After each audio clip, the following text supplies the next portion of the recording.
All right, let's get started. You should have a water bottle close by. Make sure you're not going to break your mom's stuff. Should be in either the kitchen or the garage, hardwood floor.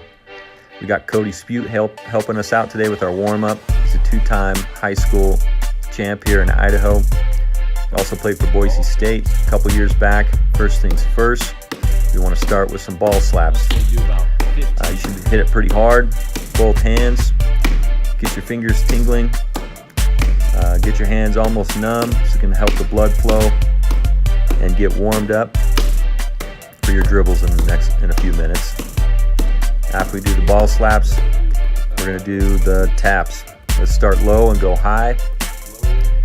When you dribble, you don't dribble with your palms, you dribble with your fingertips. And this is going to help your hands get conditioned for that motion. After we go high and low a few times, we're going to get loose. We're going to start doing some circles. Let's go around your head first. We want to do both directions. After you go around your head, let's do your waist. You're going to find one direction is a little easier than the other. That's why we want to do both. After the waist, let's go around the knees. You can get your knees a little closer now. We'll make it a little easier to get around. After you do both directions, let's go around each knee.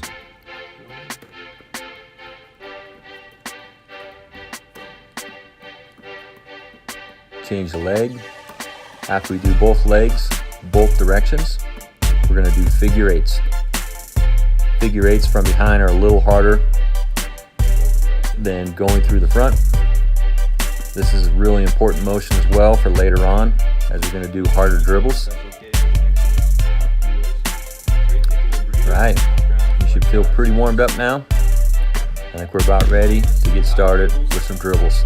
So first things first, we're going to do some really hard high dribbles.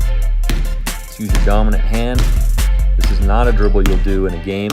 This is simply an exercise to get you warmed up and getting a little stronger in the dribble motion. After we do on both sides, we're going to do some tight dribbles below the knee with your dominant hand. You should do about 20 of these. We want to keep these real low. And make sure you're using your fingertips. After we do the high dribbles and the low dribbles, we're going to want to link those both together. This one's a lot of fun. We're going to start with the high ones really hard.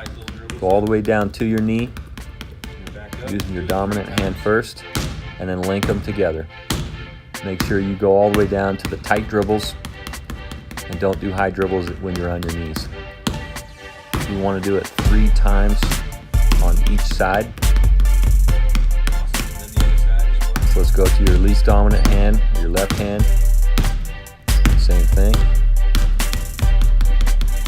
Getting comfortable linking these 2 types of dribbles together is going to help you for the future dribbles here that we're going to go over today. All right, now we're going to work on our handles. You rarely dribble up and down. You're going to be dribbling in motion in a game setting, so we want to do tiny circles. You can't have your hand under the ball, but you could definitely have it on either side in a dribble motion. This is also going to help you get really strong in your dribble and changing directions. And we're going to have a lot more dribbles that build on this motion. First of them is the crossover. This is one of the most basic basketball dribbles and one of the most important. You want to dribble just like the circles from one side. So you've got both hands, and we're dribbling back and forth. Once you get comfortable with this motion back and forth, this caveman motion, try to do them pretty quick. This is a super fun dribble, and everybody at every level can use this dribble. Next, we're going to work on walking the dog, is what we call this dribble. Similar to a crossover, but it's with one hand, and it's from front to back.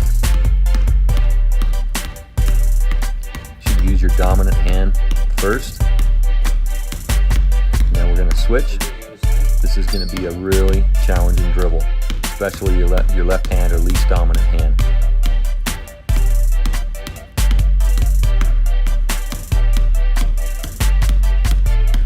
Now that we've done walk the dog on both hands, we're going to do the one-handed crossover.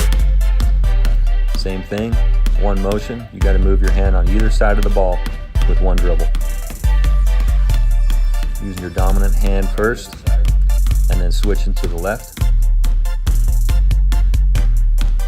You should be getting pretty tired. So let's go ahead and have a water break and get started on some of the more difficult dribbles.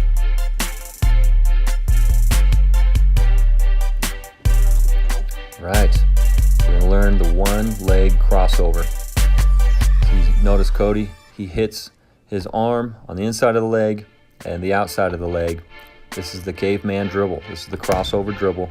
You're going to take a lunge forward. Let's use your left foot forward first.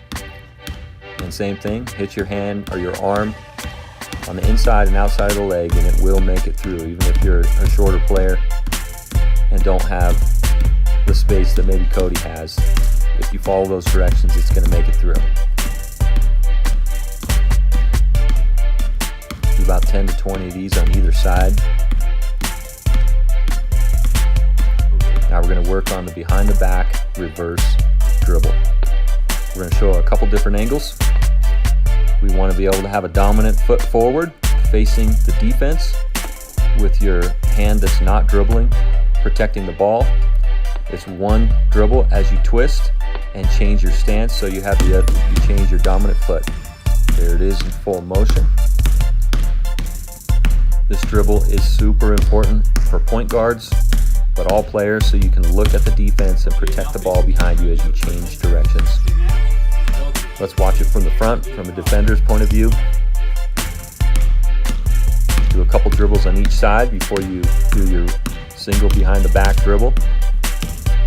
Now let's get down to one of my favorite dribbles, the behind the back crossover. We need to create some space behind so that ball will fit underneath your legs from behind. So you got to be sitting down almost in an invisible chair, and same as the other dribbles we just learned, your arm has to hit the side of your leg on either side for the ball to make it through, and it will have enough space. So you notice Cody does hit on both sides, and it easily goes underneath him. If you're not in that sitting position, you won't have the space necessary for the ball to fit behind you. And if you don't hit the side, the dribble is going to hit you from behind.